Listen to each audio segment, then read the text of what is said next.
Assalamualaikum warahmatullahi wabarakatuh. Perkenalkan, nama saya Dr. Henrianti MSI.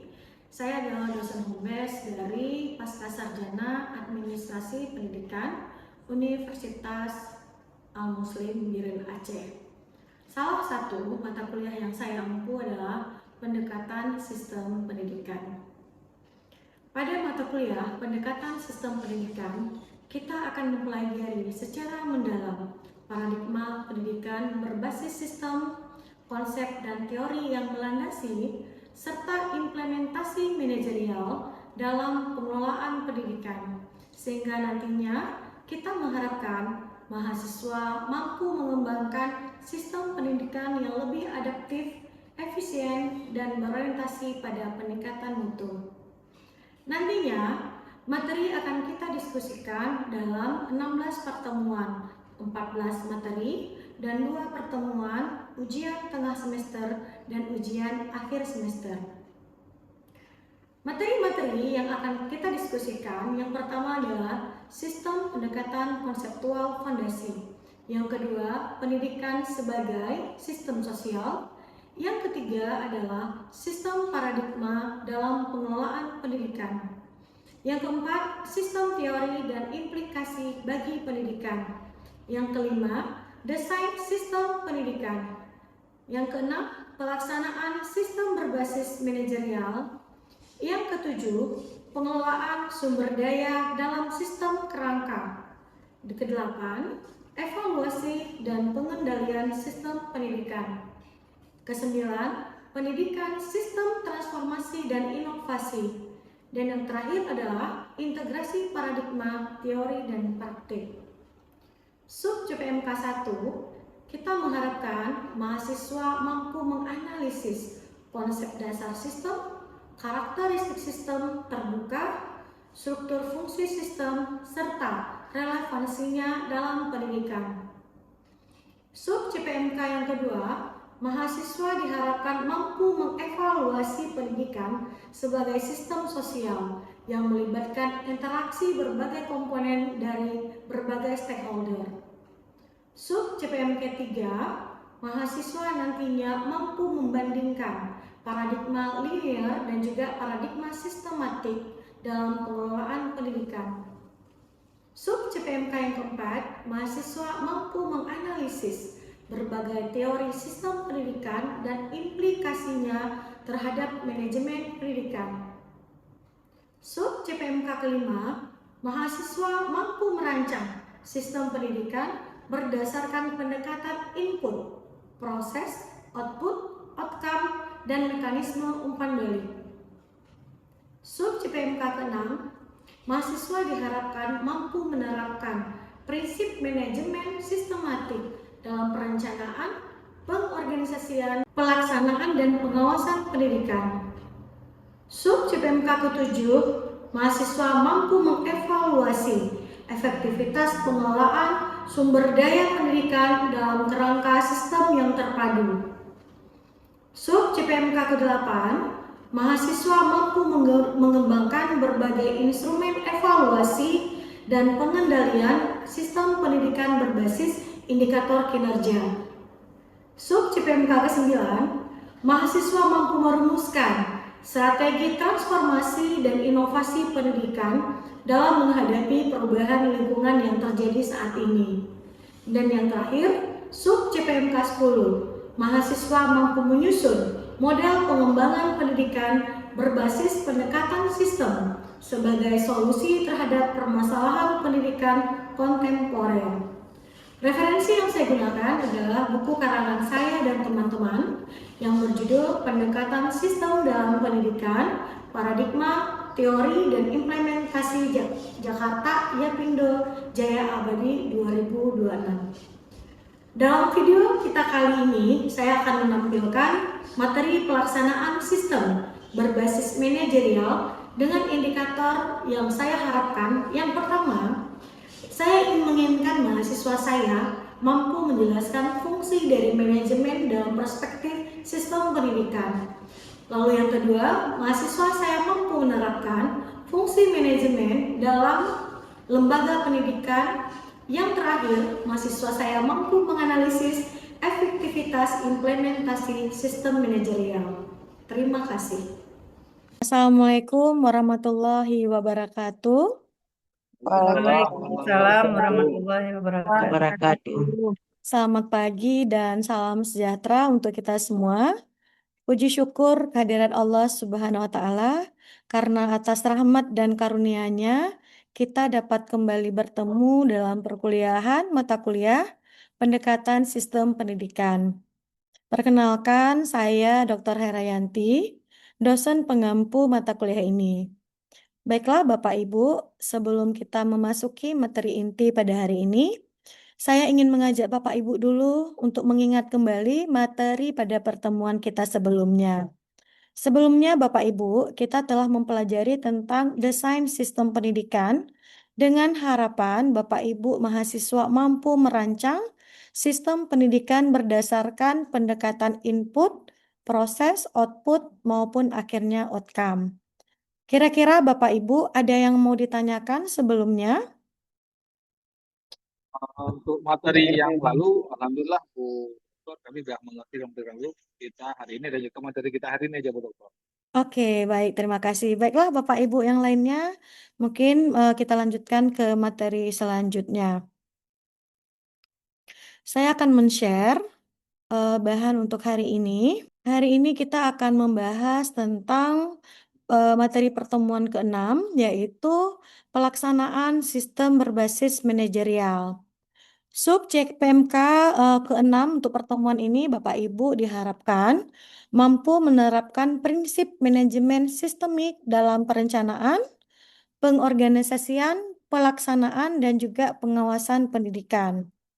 Setelah mengikuti materi perkuliahan hari ini, yang pertama sekali kita berharapkan Bapak Ibu semuanya mampu menjelaskan nantinya fungsi manajemen dalam perspektif sistem pendidikan. Yang kedua, Bapak Ibu diharapkan mampu menerapkan fungsi manajemen pada lembaga pendidikan. Dan yang terakhir, diharapkan Bapak Ibu mampu menganalisis efektivitas implementasi sistem manajerial. Selanjutnya Bapak Ibu, sebelum kita mulai dalam materi diskusi kita, yang pertama sekali mungkin kita akan menyamakan persepsi kita dulu ya Bapak Ibu.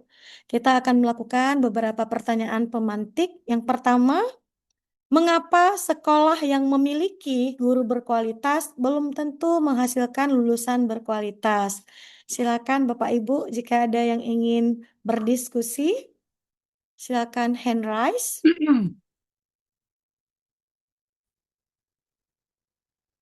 Untuk pertanyaan pertama kira-kira Pak Saiful Rijal, silakan Pak. Ya, terima kasih Bu Dokter atas kesempatannya. Ini sangat menarik kalau kita lihat mengapa sekolah yang memiliki guru berkualitas belum tentu menghasilkan lulusan yang berkualitas. Ini sangat menarik, Iya. akan kita bahas. Karena selama ini kita tahu di pendidikan itu bukan hanya guru yang berperan. Di situ banyak elemen yang berperan selain daripada guru. Di mana di situ ada siswa. Itu ada faktor internal siswa. Kalaupun gurunya berkualitas, siswanya tidak ada minat ataupun tidak ada bakat atau motivasi, dia tidak disiplin, sehingga tidak akan mungkin akan terjadi lulusan berkualitas. Karena guru ini hanya sebagai katakanlah yang elemen yang pertama, dan juga harus ada siswa. Di situ ada lingkungan keluarga yang mendukung untuk di siswa atau termotivasi, itu peran orang tua sangat mendukung. Dan juga ada lingkungan masyarakat. Itu ada beberapa elemen yang diperlu untuk mencapai lulusan atau kualitas yang bermutu. Mungkin bisa saja dulu dari saya, Bu Dokter. Kembalikan ke Ibu. Baik, terima kasih Pak Saiful Bahri. Ternyata tidak hanya dari gurunya saja ya Pak Saiful Bahri, ada banyak elemen lainnya. Ini kita lanjut. Alhamdulillah nih ada pertanyaan lagi Bu Leni. Ada pernyataan? Hendras Bu Leni silakan. Iya, terima kasih Bu Dokter atas kesempatannya. Jadi saya mau menambahkan dari yang Pak Rizal tadi bahwa betul merupakan guru bukan salah satu faktor penting yang menentukan sebuah mutu lulusan. Jadi kualitas lulusan itu hasil dari sinergi seluruh komponen sistem pendidikan. Tidak hanya guru, juga ada peserta didik, kepala sekolah, kurikulum, sarana prasarana, lingkungan keluarga, budaya sekolah, serta sistem evaluasi. Oleh karena itu, untuk meningkatkan pendidikan itu harus menyeluruh, bukan hanya dengan meningkatkan kualitas guru. Demikian Ibu mau menambahkan saja. Terima kasih. Baik, terima kasih Bapak Ibu yang sangat luar biasa sudah berpartisipasi, menyampaikan pengalaman-pengalamannya di sekolahnya masing-masing. Ternyata sangat luar biasa. Eh, Tidak hanya guru, kepala sekolah, dan siapa saja yang berada di lingkungan sekolah, memang itu poin-poin penting untuk menghasilkan lulusan yang berkualitas. Bapak Ibu, kita lanjut ya ke pemantik kedua, Bapak Ibu. Mengapa pergantian kepala sekolah dapat mempengaruhi mutu sekolah? Kira-kira berpengaruh tidak Bapak Ibu? Kepala sekolah mempengaruhi mutu sekolah. Gimana menurut Bapak Ibu? Silakan Bu Sarwadi. Ya, kalau menurut saya, Bu, sangat berpengaruh, Bu, karena setiap pergantian kepala sekolah, visi misinya berbeda, Bu. Baik. Gitu. Maksudnya ada yang kepala sekolah baru sering membawa visi misinya, program dan visi misinya dan strategi yang berbeda. Jika lebih baik, mutu sekolah dapat meningkat. Jika kurang, sesuai mutu sekolah dapat menurun. Itu sesuai dengan visi misi kepala sekolah. Itu aja, Bu. Baik, terima kasih Ibu Sarwadi. Ternyata ternyata kepala sekolah mempengaruhi dalam visi misinya ya, Ibu Sarwadi. Terima kasih Ibu Sarwadi. Kita lanjut ke Ibu Rini Syaputri. Silakan Bu Rini. Oke, baik. Terima kasih atas kesempatan yang diberikan, Bu Hera. Mungkin sedikit saya mungkin menambahkan dari pernyataan daripada Ibu Sarwadi. Tadi memang dikatakan peran kepala sekolah itu pergantian kepala sekolah ya maknanya dapat Ya. mempengaruhi mutu sekolah itu memang sangat luar biasa. Tadi kita istilahnya boleh mengkomparkan hubungan pertanyaan pemantik sebelumnya dengan yang kedua ini. Yang pertama tadi yang diberikan pernyataan sama Ibu Sarwadi mengenai pergantian kepala sekolah dapat mempengaruhi mutu sekolah. Yang pertama karena mungkin adanya perubahan visi misi ya, itu memang sangat benar sekali. Setiap adanya pergantian kepala sekolah dimanapun itu, ya pasti mereka memiliki yang dikatakan misi visi tersendiri dikarenakan apa? Itu merupakan acuan mereka untuk berkembang, meningkatkan kualitas pendidikan di satuan pendidikan itu. Karena apa? Dari visi dan juga misi yang mereka lakukan itu memiliki juga strategi-strategi yang akan dikembangkan nantinya. Selain itu juga dari pengembangan visi dan juga misi serta strategi yang digunakan itu nantinya akan mempengaruhi iklim dan budaya sekolah. Nah, itu dia. Daripada iklim dan budaya sekolah juga nanti mempengaruhi juga bagaimana yang dikatakan manajemen ataupun efektivitas di dalam satuan pendidikan tersebut. Iklim dan juga budaya sekolah itu berjalan dengan baik sesuai dengan visi misi yang diarahkan, efektivitas manajemen pun oke ya, termasuk juga pengelolaan sumber daya, sehingga apa? Hubungan antara ketiganya itu nanti mempengaruhi juga hubungan dengan sosial masyarakat ataupun stakeholder yang berkepentingan. Sehingga apa? Adanya perubahan transformatif yang dilakukan kepala sekolah itulah yang dapat menyebabkan mutu sekolah itu bagaimana. Hancurnya istilahnya boleh dikatakan mutu sekolah itu ataupun istilah satuan pendidikan tersebut itu juga terpengaruh juga daripada kepala sekolah itu bagaimana cara mereka memanajemenkan satuan pendidikan tersebut atau sekolah tersebut berdasarkan misi dan juga visi serta budaya sekolah iklim di dalamnya. Mungkin itu aja sedikit tambahan dari pada saya, Bu Hera. Terima kasih. Baik, terima kasih Bu Rini, luar biasa ya. Tadi dengan kepemimpinan kepala sekolahnya, visi misi ditambahkan dengan budaya dan juga iklim sekolah ya Bu Rini. Terima kasih. Terima kasih Bapak Ibu sudah sangat luar biasa karena memang seperti yang sering kita bicarakan, Bapak Ibu di sini sebenarnya ada artis dan aktornya di dunia pendidikan. Saya percaya ini kita memantapkan karena memang pengalaman Bapak Ibu juga sangat luar biasa. Tadi kita sudah membahas tentang sekolah yang memiliki guru berkualitas, belum tentu menghasilkan lulusan yang berkualitas. Yang kedua, kita membahas tentang pergantian kepala sekolah dapat mempengaruhi mutu sekolah. Luar biasa jawaban dari Bapak Ibu. Dan yang ketiga, kita mungkin masih berdiskusi ya Bapak Ibu, karena memang Lesson learn dari Bapak Ibu sangat luar biasa. Pengalaman-pengalaman yang sudah Bapak Ibu jalani di sekolah ini juga menjadi hal yang menarik untuk kita kaji bersama. Apakah masalah sekolah ini hanya disebabkan oleh guru? Bagaimana kira-kira menurut Bapak Ibu? Izin menanggapi, Bu. Silakan Ibu. Baik, terima kasih atas waktu dan kesempatannya. Di sini pertanyaan pemantiknya yaitu apakah masalah sekolah hanya disebabkan oleh guru?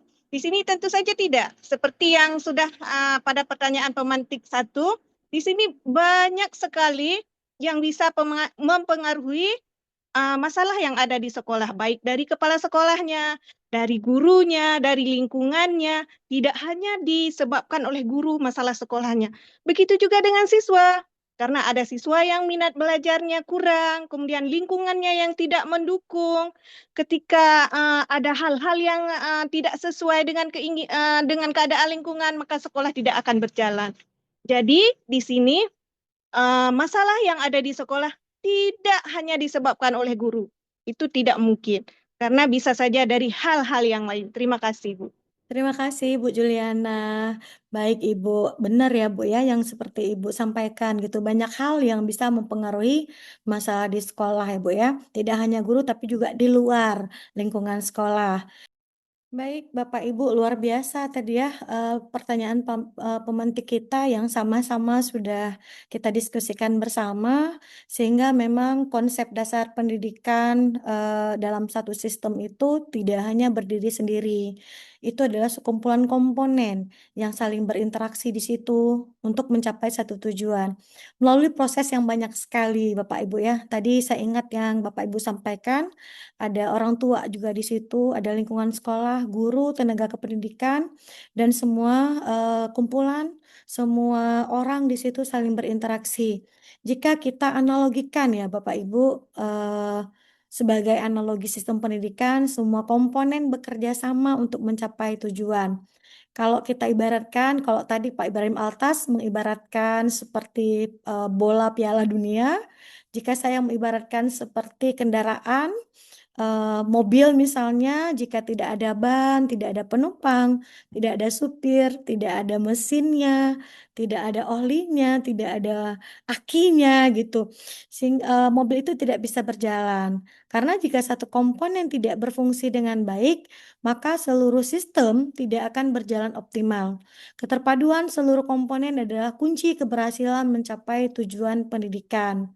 Saya percaya ya Bapak Ibu adalah calon pemimpin yang luar biasa, yang bersinergi dengan seluruh guru, sehingga memang keterpaduan itu sangat penting untuk mencapai kunci keberhasilan mencapai tujuan pendidikan. Baik, selanjutnya Bapak Ibu, kita akan membahas satu teori. Sebenarnya banyak sekali teori dalam fungsi manajemen. Sangat luar biasa ahli atau teori-teori yang kita gunakan ketika dalam proses belajar mengajar. Salah satunya teori yang sangat luar biasa adalah teori POAK, Josh and Terry. Terry mengatakan bahwa fungsi manajemen ini adalah proses yang saling berkesinambungan. Di situ ada proses planning.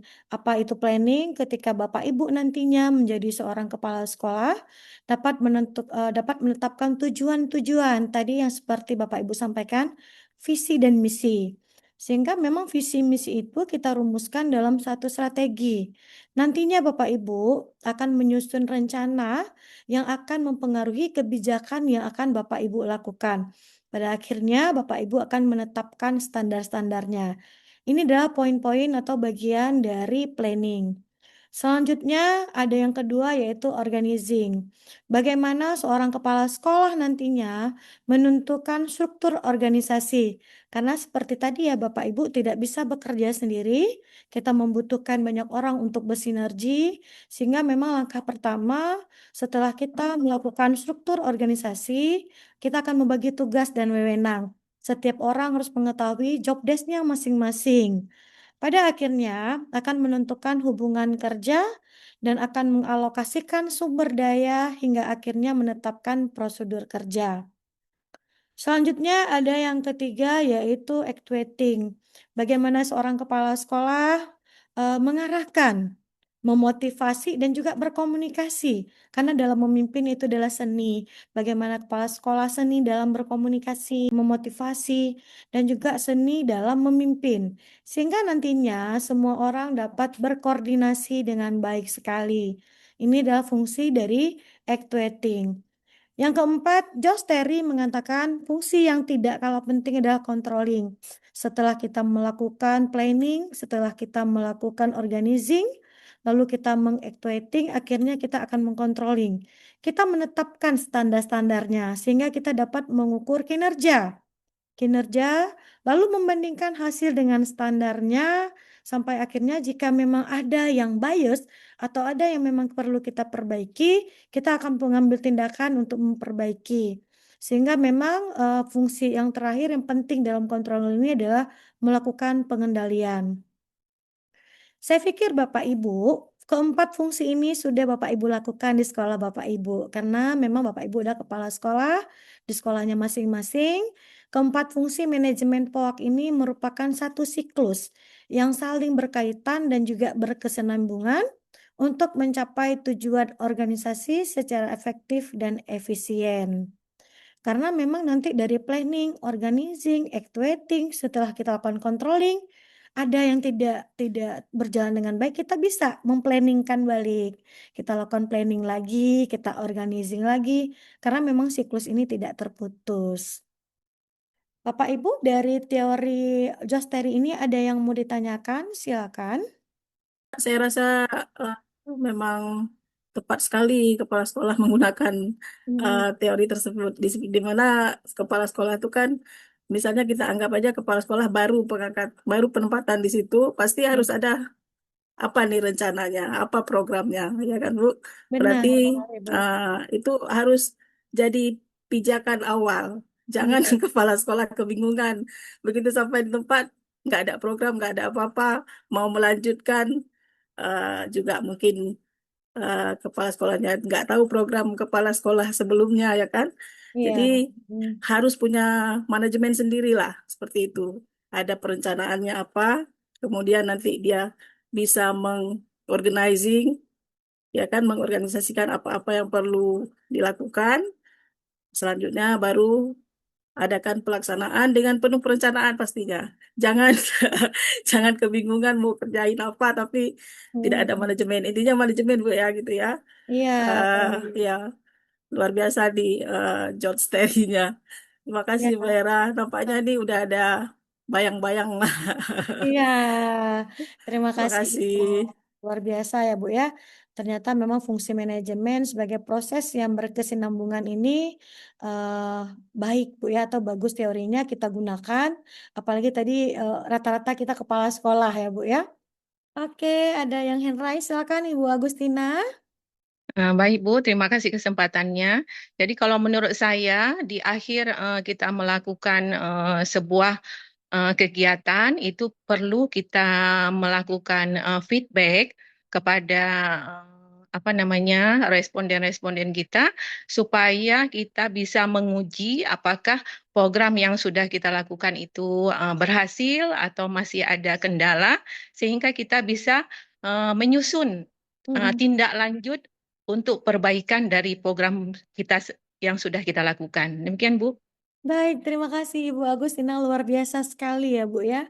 Sehingga kita bisa merefleksikan juga ya, merefleksi diri apa yang memang fokus pada perbaikan, bukan hanya kita mengkritik yang ini salah, yang itu salah gitu ya Bu ya, tapi kita saling membangun, saling berdiskusi sehingga selanjutnya mutu pendidikan bisa kita perbaiki bersama. Sehingga nilai raport mutu tadi, yang tadi Pak Saiful dan Bu Fana dan Bapak Ibu sampaikan tadi ada yang masih merah ya Pak ya, mungkin bisa hijau gitu. Kalau sudah hijau sudah aman ya Pak Saiful ya? Baik, Iya Bu. baik. Aman kalau sudah hijau, ini masih merah dan oranye. Semua sekolah Bapak Ibu belum ada yang hijau semua? Masih ada yang merah dan oranye juga? Di sekolah Ibu? Ada yang udah Saya hijau Bu. tahun ini Ada. baru merah Bu. Oh ya Allah, baik. Ada yang udah hijau Bu. Ada yang sudah Biasanya hijau. bagus. Tapi hijau itu pun masih kompetensi minimum. Harusnya jangan minimum, dapatnya harus lebih dari hijau lagi. Apa warnanya mungkin biru ya Pak Saiful ya. Hijau Oh, itu baru kompetensi minimum. oke, Serendah-rendahnya hijau gitu. Tapi hijau, baik. serendah-rendahnya hijau. Berarti harusnya lebih dari hijau gitu. Oke, luar biasa sekali. Saya bahagia mendampingi kelas ini karena memang di sini Bapak Ibu sudah puluhan tahun saya pikir di dunia pendidikan, ada pengawas sekolah, ada guru juga di sini, ada kepala sekolah juga di sini, sehingga memang secara sistemik kita memahami bersama bagaimana manajemen itu berjalan yang seharusnya seperti apa gitu ya Bapak Ibu. Baik Bapak Ibu, kita lanjutkan. Yang terakhir Bapak Ibu, nah ini sebelum kita tutup pertemuan kita nih Bapak Ibu, kira-kira ada yang ingin menyimpulkan dari hasil diskusi kita Bapak Ibu silakan. Oke, ada Pak Saiful Rizal. Silakan Pak Saiful Rizal. Ini sungguh menarik kita lihat di mana Bu Dokter, materi kita pada hari ini tentang manajemen ya. Manajemen itu sangat perlu bagi kita seorang pemimpin, apalagi kepala sekolah ya, di leader di sekolah. Di mana di sini kita lihat ada teori Powak itu menurut George Terry itu ada 4, yaitu ada planning, ada organizing dan actuating serta controlling. Ketika 4 hal tersebut diterapkan oleh seorang pemimpin di sekolahnya, itu mungkin sekolahnya akan berjalan sesuai dengan yang kita inginkan. Apabila sudah diterapkan keempat hal tersebut, tetapi masih ada juga terjadi yang kendala, itu kembali lagi ke planning kita. Lihat lagi ke planning kita, dan kita diskusi lagi apa yang harus kita lakukan. Intinya kita harus merefleksi kembali apa yang sudah kita planning, kita sudah melakukannya, kita merefleksi kembali di mana kendala di situ kita perbaiki. Mungkin itu saja kesimpulan dari saya, Bu Dokter. Baik, terima kasih kesimpulan yang luar biasa sekali Pak Saiful Rizal. Teman-teman semuanya, Bapak Ibu semuanya luar biasa sinergi seluruh fungsi manajemen ya Bapak Ibu. Karena memang keberhasilan lembaga pendidikan tidak ditentukan oleh satu fungsi saja, tetapi oleh sinergi seluruh fungsi manajemen dalam mencapai tujuan pendidikan. Baik, Bapak Ibu hebat, luar biasa hari ini. Saya juga sangat mengapresiasi Bapak Ibu semuanya. Mudah-mudahan bermanfaat mata kuliah kita hari ini. Terima kasih sekali lagi. Salam sehat semuanya. Saya akhiri dengan wabillahi taufik wal hidayah. Assalamualaikum warahmatullahi wabarakatuh. Waalaikumsalam warahmatullahi warahmatullahi wabarakatuh. wabarakatuh.